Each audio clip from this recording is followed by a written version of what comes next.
On January 1st, the Charlotte Hornets looked completely lost. Their record was sitting at 11-22, injuries had wrecked the roster, and the season felt like it was slowly slipping away before it ever really started. At that point, most people believed Charlotte was heading toward another disappointing year with nothing meaningful left to play for, but 2 months later, the story has completely flipped. Since that rough start, the Hornets have gone 20-9, pushed themselves above .500, and suddenly they're playing like one of the most dangerous teams in the NBA, and their latest statement came in Boston. They didn't just beat the Celtics. They dominated them, winning by 29 points in their own building. When you embarrass a legitimate championship contender on their home floor like that, it stops looking like a lucky run.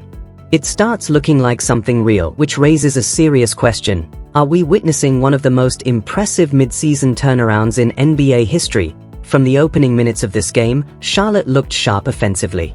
They were attacking the rim, knocking down threes, and running some of the cleanest offense we've seen from them all season. By the end of the first quarter, they already had a 12-point lead. Moussa Diabate was everywhere early in the game.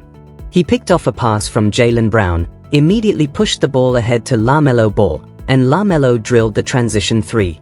A few possessions later he set up Brandon Miller for an open shot, and when that one missed, Diabate crashed the offensive glass, grabbed the rebound, and kicked it out to LaMelo for another three. He was impacting the game in every possible way. While the Hornets' big three usually gets all the attention, Diabate has quietly become one of the players who makes the entire system function. But there's a reason the big three get so much hype. Because when they share the floor, the numbers are absolutely insane. The Hornets' main trio has now played more than 500 minutes together this season. During that time, they've produced a plus 21.2 net rating, which places them in the 99th percentile across the league. Even more impressive is their offensive rating of 134.2, which sits in the 100th percentile. In simple terms, when these three are on the court together, Charlotte's offense becomes almost unstoppable. Against Boston, each one of them had their moment to take control of the game. Early on, LaMelo Ball set the tone. He attacked the basket for a layup, then knocked down two big three-pointers, scoring 8 of Charlotte's first 14 points and jump-starting the offense. Then it was Con Newell's turn to take over. He began lighting up the Celtics from all over the floor, knocking down threes and even finishing a tough play where he came off a screen, kept his defender behind him, and softly floated the ball into the basket. After that, Brandon Miller slowly found his rhythm and started dominating for a stretch. He forced multiple turnovers that turned into fast break dunks, and later in the half he completely caught fire. At one point he broke his defender with a smooth behind-the-back dribble and immediately pulled up for a three. A few possessions later, with the shot clock winding down, he simply rose up and shot right over the defense as if it were effortless. While Charlotte's offense was exploding, their defense was doing just as much damage on the other side. During the broadcast, Celtics analyst Brian Scalabrine said something interesting. "It feels like we're playing ourselves," and honestly, he wasn't wrong. Hornets head coach Charles Lee knows Boston's system extremely well. He served as the lead assistant coach for the Celtics during their 2024 championship season. Before that, he worked with Milwaukee under Mike Budenholzer, where the team's entire identity revolved around generating a massive number of three-point attempts. That blueprint has now been brought to Charlotte. The Hornets run many of the same offensive concepts that Boston uses, especially actions involving off-ball screens designed to free shooters, because Charlotte practices these same concepts every day. Their defenders understand exactly how they work. They know the reads, they recognize the movements, and often they can anticipate the next action before it even happens. In this game, it almost looked like a defensive training session. Hornets players navigated screens cleanly, stayed glued to shooters, and contested nearly every shot the Celtics tried to create. When you combine that level of defense with an offense that is generating high-quality looks on almost every possession, the result is usually a blowout. Boston simply couldn't create enough separation to get comfortable offensively, and as if that wasn't enough, Charlotte recently added another weapon. At the trade deadline, the Hornets acquired Kobe White, and the early results have been extremely promising. This was clearly his best performance in a Hornets uniform so far. He finished the night with 17 points and 6 assists in just 20 minutes, shooting 66% from the field. White looked completely comfortable within the offense. His passing was sharp, his shot making was impressive, and he added another dangerous perimeter scorer to the lineup. Now Charlotte has a fourth player who can create offense and shoot confidently from deep. That means the Hornets can keep multiple creators and shooters on the floor almost all the time, which makes their offense incredibly difficult to defend. And that offense is powered by the player who has quietly become the engine of this entire turnaround, LaMelo Ball.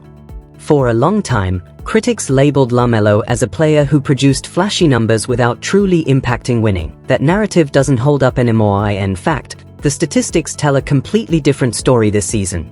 Among all NBA players with at least 800 minutes played, the player with the highest offensive on-off rating swing is LaMelo Ball, sitting at plus 14.2. That's higher than superstars like Shai Gilgeous-Alexander, Nikola Jokic, and Luka Doncic this season. Despite all the attention given to Brandon Miller and Con Newepple, the player organizing the offense, setting up teammates, and making everything flow smoothly is LaMelo. This is easily the most complete version of him we've seen. Instead of relying on chaos like in previous seasons, Charlotte now runs a structured offense where every possession looks controlled and intentional. But that doesn't mean LaMelo has stopped delivering highlight moments in Boston. He sealed the game with a ridiculous shot from near half-court, putting the final stamp on the victory, and that win added another incredible statistic to Charlotte's season. The Hornets have now won 6 straight games by more than 15 points. The last team to accomplish that? The 2017-18 Golden State Warriors, featuring Stephen Curry and Kevin Durant in their prime. What Charlotte is doing right now is genuinely remarkable, but the biggest reason behind their success might actually be something much simpler. The real secret behind the Hornets' rise this season has been rebounding. Charlotte has quietly become the best rebounding team in the NBA. Many teams excel in only one area, either offensive rebounds or defensive rebounds. Charlotte is one of the rare teams that dominates both. Winning the defensive glass means ending possessions quickly and preventing second-chance opportunities. Winning the offensive glass gives your team extra chances to score, which is essentially free offense. When a team consistently does both, it creates a huge advantage over the course of a game. And when you look at Charlotte's numbers since January 21st, the picture becomes even more impressive. During that stretch they rank a second in the NBA in net rating, plus 13. A second in offensive rating, 121.1. A fourth in defensive rating, 108.1. To be top 5 on both offense and defense over a long stretch of the season is usually the profile of a legitimate contender, not just a young team having a good month, which is why the playoff picture is suddenly becoming very interesting. With the Philadelphia 76ers struggling recently, the standings in the Eastern Conference have started to open up.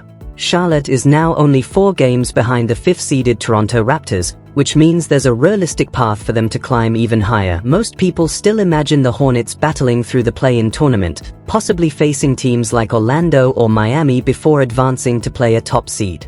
But if they continue playing at this level, they could easily grab the 5th or 6th seed and skip the play-in entirely. That would create a fascinating first-round matchup against teams like New York or Cleveland, and if you're one of those teams, you probably don't want to see Charlotte right now, not when their offense is designed to generate constant three-point opportunities through relentless off-ball movement, not when they have multiple playmakers who can create advantages through pick-and-roll actions every single possession.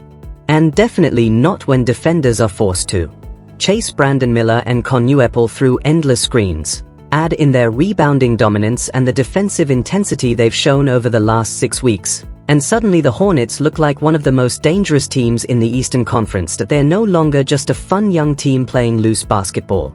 Now they have structure, identity, and a system strong enough to challenge anyone in the league. And that's exactly why no team will be excited to face the Charlotte Hornets in the first round.